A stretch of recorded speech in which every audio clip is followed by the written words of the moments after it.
Wanted to bring you another episode of Limited Trading, kind of let you know where we are for the week and what we're expecting for next week. We hit our final target of all-time highs of 670, but it looks like the bears are taking over. So let's take a look at that. See here that we hit the final target of 672. Actually, we hit 670 and 672 because, as I said, that once the dark pool breaks above, everything up there is kind of, sell what you have. So we went very, very heavy cash. We do have some AI triggers, but no dark pool, and we use a dark pool first. So today I had told my team that I saw some selling here. Coincidentally, we saw the volume drop. We took a great short. Once we break under the 10 SMA and hit 670, we're just running stops because what happened at 668, the market did a little bear trap here, then trapped the bulls up here, and then came back down. Now, as of this recording, we did close the day above 668.89, which is it's borderline for the bulls, but the bears definitely took control. They lost to 670 and couldn't recover.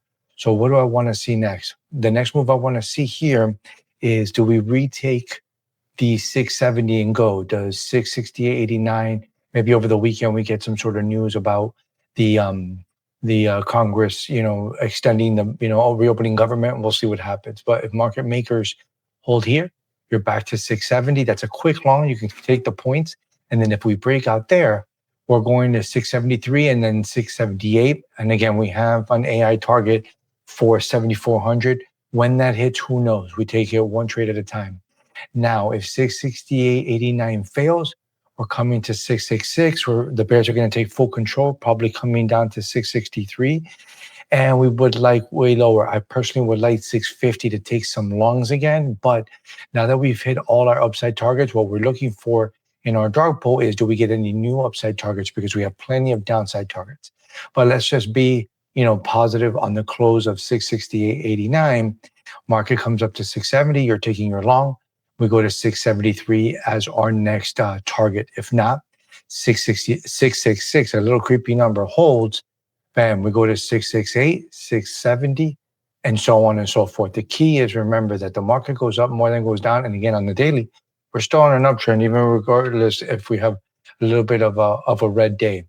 Once we lose, if and when we lose 650 and that turns into resistance all the way down here, that's an area that very, very much I'd be interested in going even heavier short.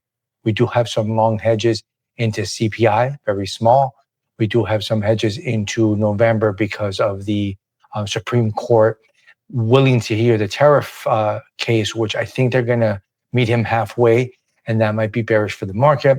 So again, we do it for us, puts are just the cost of doing business. But what we're looking at is these levels.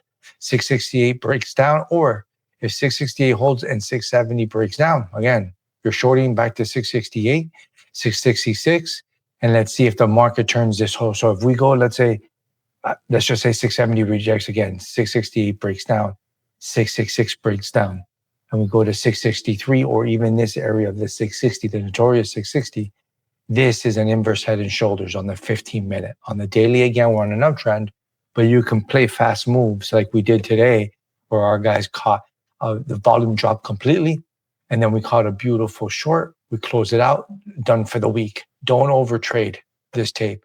If you'd like to join our Discord, and in the description, there is a link to a discount through our Stand partnership. Once that ends, it goes back to our regular pricing. Or if you just want some AI or on a particular ticker that we haven't mentioned, comment first before we charge you. We want to make sure it's actionable. Now we'll see you next week.